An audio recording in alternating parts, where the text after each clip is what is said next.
My name is Mia Williams. I've been married for 25 years. My husband is a struggling comic book artist with next to no income. Still, he manages to make a little pocket money by drawing small illustrations, but the payments are deposited into an account under his name, which I manage. Because of this, he boasts, I'm the one supporting the family. But the reality is the complete opposite. It's actually me, a nurse, who's supporting us.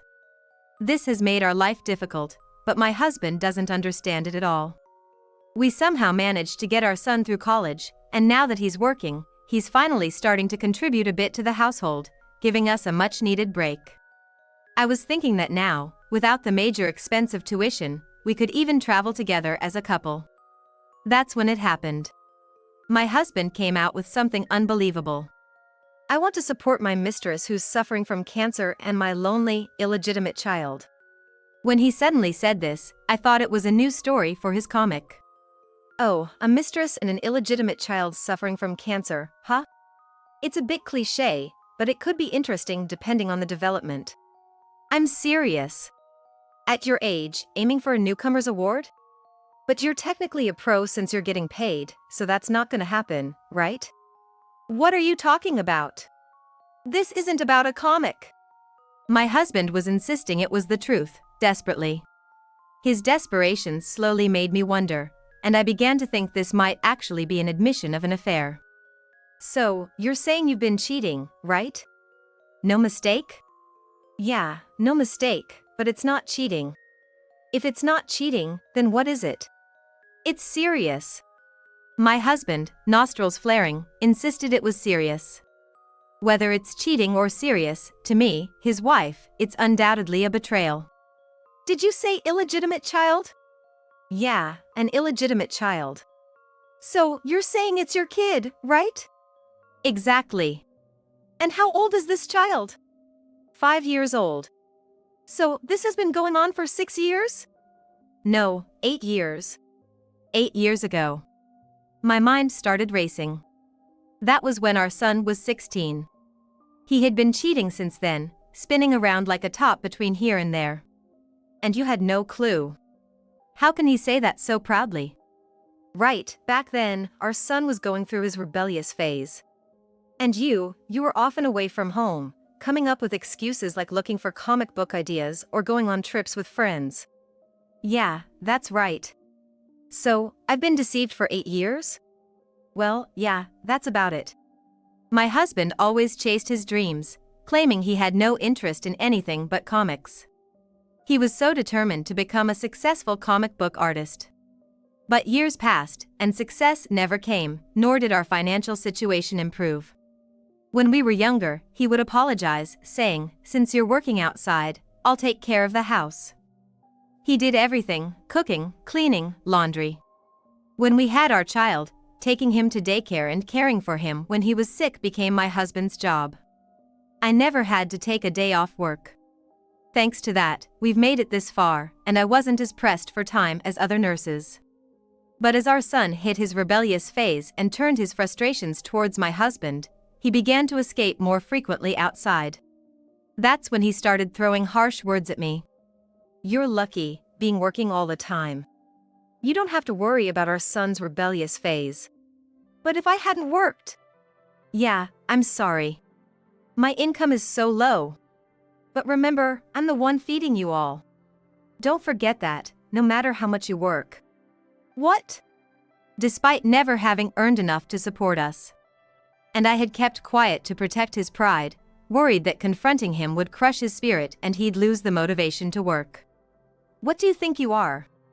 Marrying you was a real mistake. I've never once eaten a home-cooked meal from you. Every other wife cooks. But that's because... I had my reply. He said he'd handle everything himself because he wanted me to focus on my job. That's why he said it. Whenever I tried to do anything around the house, he'd tell me it wasn't necessary. Yet now, to bring this up, I was both surprised and saddened. All you talk about is work, but nursing isn't that big a deal, is it? Just follow the doctor's orders and have a chat with patients. Can you even call that work? Those words really got to me. The person who should understand most how demanding and nerve-wracking being a nurse can be, didn't get it at all. Since then, every time he saw my face, he would complain. He showered me with insults. And he hardly ever stayed home. The frequency of calls from our son saying, "Dad's not coming home," increased, and there was even a time when even our son stopped coming home.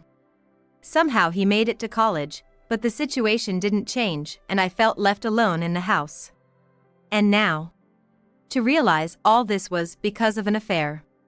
So, you were saying all those terrible things to me because you had a mistress? What are you talking about? I've been told quite a few terrible things. I just said what I was thinking. I don't recall saying anything terrible. He didn't even realize he was hurting me. Fine, let's get a divorce. He put the divorce papers in front of me. Was this his way of showing he was serious, having prepared something like this? Why had I been so desperate to support a life with this man? And to think, I even harbored a faint hope that maybe, just maybe, we could return to how things were if we went on a trip together as a couple. How foolish I was. Can you at least tell me her name? What? I think I have the right to know who she is. What are you gonna do with that information?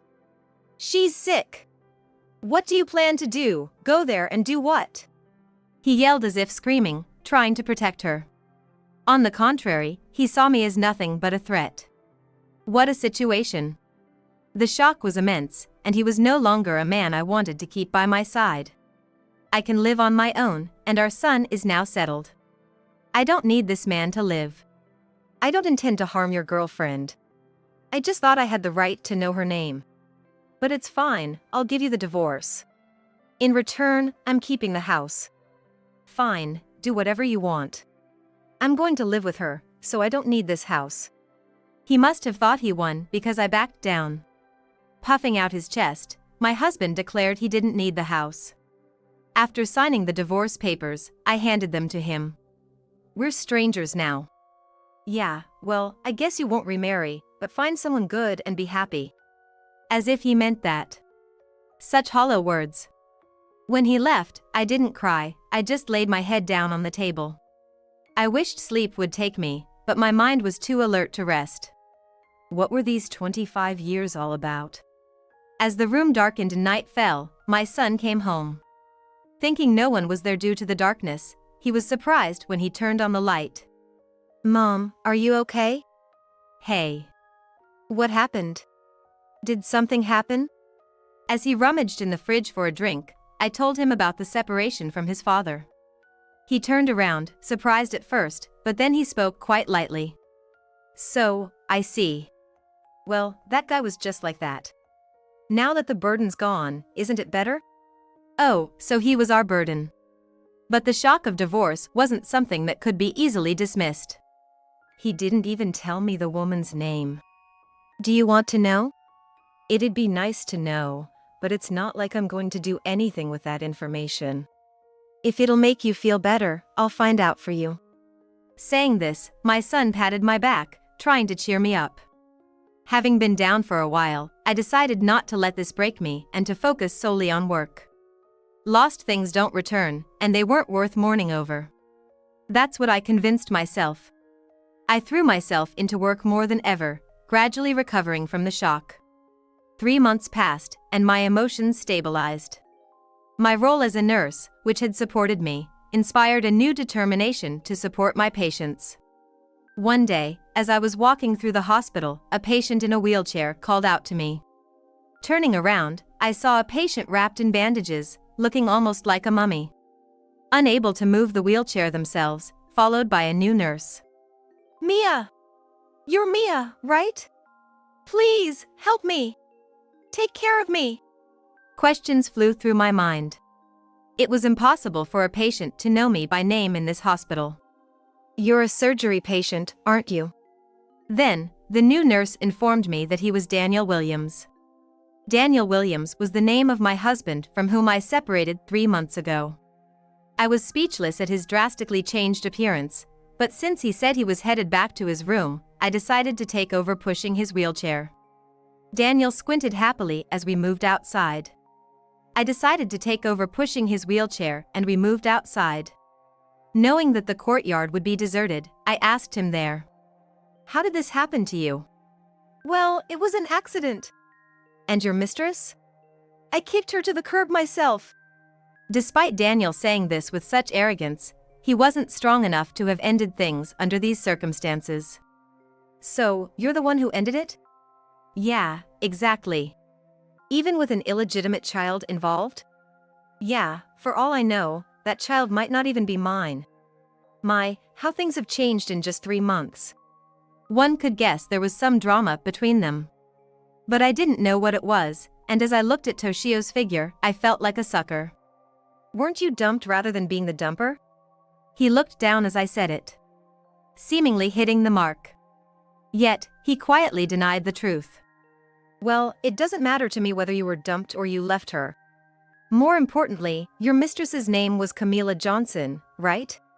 She's 10 years younger than you, 40 years old. Why do you know that? Claiming she had cancer seems like a lie. You got played nicely. Well, you've been deceiving me all along, so maybe it's a match made in scammer heaven. How do you know it's not cancer? Just knowing her name doesn't mean you know everything. After you left, my son looked into her. He found out her name and which hospital she frequents. But we couldn't get her diagnosis due to privacy reasons. So, how do you know it's not cancer? I'm a nurse, so I have my connections, and that's how I was able to find out. Sure, she was visiting the hospital, but it was for dermatology, you know.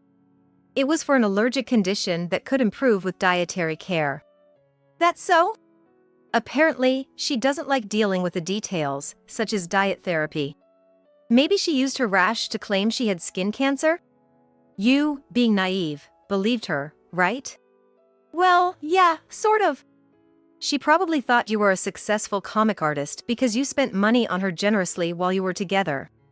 Then, even though the child was with another man, she claimed it was yours to keep you tied down. There's no proof it's not my child. Oh, but you just said it wasn't yours. That's my guess. But for a woman who's been with multiple men, isn't that a reasonable suspicion? You, on your part, were trying to keep a woman by spending on her. A mutual interest, right? She figured if you believed the child was yours, you'd believe anything, even cancer. Thinking she could live a comfortable life with a successful comic book artist who could afford such expenses. She had no idea you were dipping into my savings. How did you know it came from your account? After you left, I checked the bank book. I had trusted our family, so I never worried about it before. But when I started to pay attention, I noticed there were withdrawals every month. I never imagined my own husband was a thief. I was really shocked. But seeing you now, I think I can forgive that part. Really? You're kind, Mia. Well, I don't know about being kind. There's more to this story. Once you and she started living together, and she discovered you were nearly incomeless, she must have been furious and demanded you work. You thought you could get by without working, just like with me, because you believed your small illustrations were enough to support us. So, you told her, I've been supporting the family with my income. It'll be fine moving forward, didn't you? Yeah, exactly. Because we've been living on my income until now. How naive. How did you think a family of 3 could live on your allowance? I kept quiet because I thought telling the truth would hurt your pride. Thinking that I could support a family is ridiculous. That's stupid. The stupid one is you.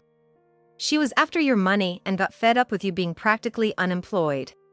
Then she revealed she didn't have cancer, right? You're right. She was after my money. As soon as she found out my income was low, she started nagging me to work every day.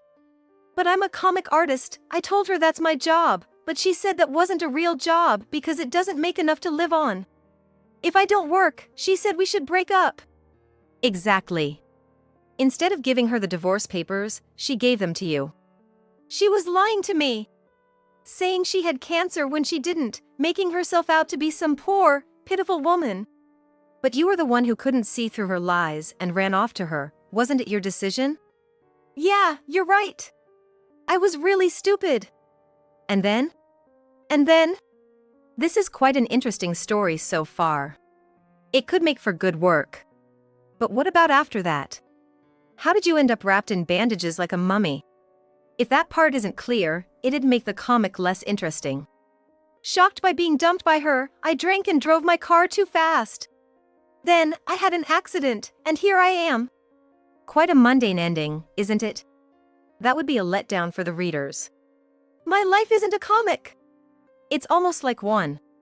Making fun of people, then running off to a woman, and being used by her, it's practically a comedy. I never thought she'd be like that. Well, love is blind, isn't it? That's why I need your help. Why did you drink and drive? Were you trying to say goodbye to this world? Yeah, at that time, I thought it would be easier to just leave it all behind than to be dumped by her. But after surviving, I don't feel that way anymore. Yet, here I am, covered in bandages, and Camila won't even answer my calls. I don't know what to do. Running into you now must be fate, right? It's not fate. You knew I worked at this hospital. Plus, it's an emergency hospital, so it's inevitable you'd be brought here. No, I think this is fate. You and I are tied together by a red thread. Done. What's that? I've cut the tie between us. We don't need that. Please! Help me out! You know, I'm in internal medicine. I can't take care of you. If you need help, ask a surgical nurse. Take care of me as your wife. I'm not your wife. We divorced 3 months ago. After the way we parted, why would you think I'd want to take care of you? Even if you were the last man on Earth after a catastrophic event, I would not want you. Don't say that. You're not the kind of woman to abandon me, right? That's just wishful thinking. You're a nurse, right? Nurses are supposed to be that way, aren't they? No, nursing is just about following doctors' orders and smiling at patients. It's an easy job. How can you think a nurse doing such an easy job would be that kind? Impossible. They said I might have lasting effects after being discharged. It must be quite serious with all those bandages. Even if you heal, the skin might contract and the pain could be unbearable. It's tough, really, truly. I think it was good that we divorced then. I'm glad I don't have to carry a burden like you anymore. I can't handle this alone. You chose this, so you have to deal with it. You'll probably regret not dying in that accident because of the pain. Nurses can't just ignore their patients. Well, that would be true for a nurse, but I've decided to leave this hospital. Why? The doctor here is starting his own practice and asked for my help, so I decided to assist him. Then that's fine too. I don't have anywhere to live. Let me stay at your place. You should ask your mistress for that. I broke up with her, so that's impossible. Well, we're divorced, so it's impossible for me too. You're going to abandon me? You were the one who abandoned me. A month later, I resigned from my job.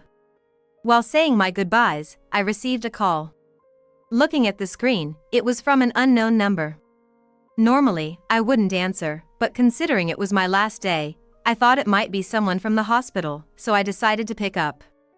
Then, the caller was someone I'd least expected. In other words, it was Camila Johnson, the woman who took Daniel away. "Are you Daniel's ex-wife?" She yelled right off the bat, almost like a declaration of war. "Yes, who might this be?"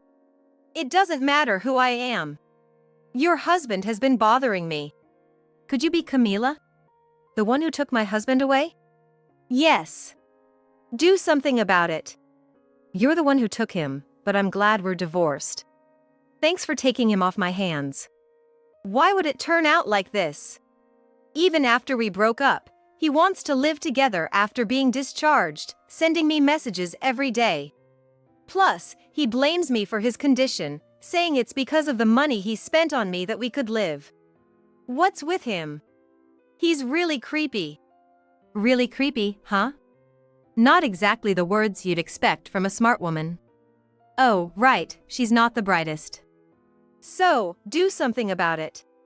You're a nurse at the hospital he's admitted to, right?" "That's only until today. I'm leaving this hospital. And whatever happens between you two, it's none of my business." It's not none of your business. You're his ex-wife. So it is none of my business. The same goes for you once you break up, right? It's not the same at all. I never thought he'd be so clingy. He was always a weak person. No money? That's fraud. A scam. Is the child Daniel's? Of course not. Daniel keeps saying because the child is his, he needs to be by their side. That we can't break up because of that, spouting all sorts of nonsense. But I've told him the child isn't his, and using the child as leverage is just low. Resorting to lies and deceit was your doing, so it's only natural you'd have to deal with it. How am I supposed to live with such a pauper? You were after his money, but sadly, I was the one supporting him all along. Even though he called himself a comic artist, he hardly wrote anything, not having a serial publication or anything. You should have known he was broke. I had no idea. I'm so fed up with that annoying man. Now he's not even a mummy, but will be left with keloids, looking like a monster. That's quite a thing to say. The thought occurred to me. Even though they had both been lying to each other, once it came to separating, she was ready to push him down further. Thank you, Camila. What for? Talking to you has made up my mind. If you're going to be this awful, I have no reservations. What are you talking about? I'll be suing you for damages, so be prepared for that. Why would you sue me for damages? Please discuss this with your lawyer. Wait a minute. After hanging up, I headed to my ex-husband's hospital room. Just punishing the woman wouldn't be fair. He looked happy to see me as he lay in pain on the bed. Have you decided to help me? No, I've come to tell you that I'll be suing you for damages. Damages? For what? We divorced because of you. How can I pay any damages when I'm like this? I can't work, and I certainly don't have the money. That's not my problem. I've just told Camila I'd be suing for damages. How can you do something so stupid? Instead of helping, you're pushing me further into hell? You're the one who grabbed your ticket to hell by your own choice. So, why should I be the one to blame? Don't you think that's absurd? Because I'm in this condition.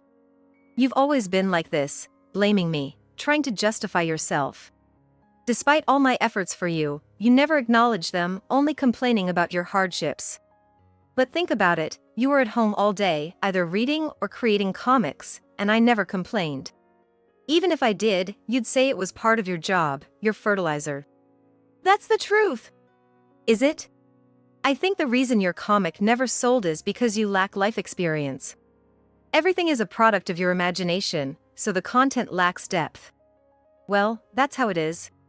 Someone who's never worked can't write about workplace relations, and their stories lack depth. You thought that of me? Yes, I didn't say it because it was pointless. You've said quite a bit to me, though. When you say something to someone, it's either because you're trying to crush them or you wish for their growth. I didn't feel either towards you. So, you never really loved me? That's right. Now that I've analyzed it calmly. And by the way, I've decided to sell the house. What? That's my house. No, it's not. That house was given to me by you 3 months ago. So, the deed is in my name. No way. I won't be giving you the money from the sale. You said you didn't need it when you left, after all. What about a place for me to live? Where do I go? You seem to be in touch with Camila, trying to reconcile. But she told me. You're using the child as leverage to get back together, but the child isn't yours. My guess was right. That's ridiculous. So, I'm quitting my job as a nurse here after today. Today, huh? Yes, I'm switching to a clinic. It's far from here, so commuting is impossible. But I don't plan to anyway. That's why I've decided to sell the house. That's unbelievable. Daniel seemed speechless at the news. After undergoing skin graft surgery and being discharged, he couldn't work and had to return to his parents' home. Struggling with pain every day, Daniel had no choice but to rely on his parents. However, his parents were too old to take care of him, so the responsibility fell to his siblings. But even his siblings were cautious, not wanting to upset their wives. Knowing why Daniel ended up in such a state, his sister-in-law was furious, deeming it self-inflicted and upset at his disrespect towards women. She thought he should live alone in an apartment, so she found him a cheap place and kicked him out. The only things in his room were a computer and some bedding. Her rationale was, he was a comic artist, so he should be able to stand on his own. Daniel lamented being abandoned, but to survive, he had to keep drawing comic, though it was more for his own satisfaction than for sales. Eventually, he was so desperate for help that he called me, struggling even to find enough to eat. Help me, I'll starve to death at this rate. I apologize for everything. Please, come help me. Fed up with Daniel's constant whining, I blocked his number. Meanwhile, I've been enjoying my work at the clinic. Lately, I've been spending private time with the clinic's doctor, going out for meals. Though Daniel was a painful memory, the doctor's kindness has helped me recover, and I'm even considering remarrying.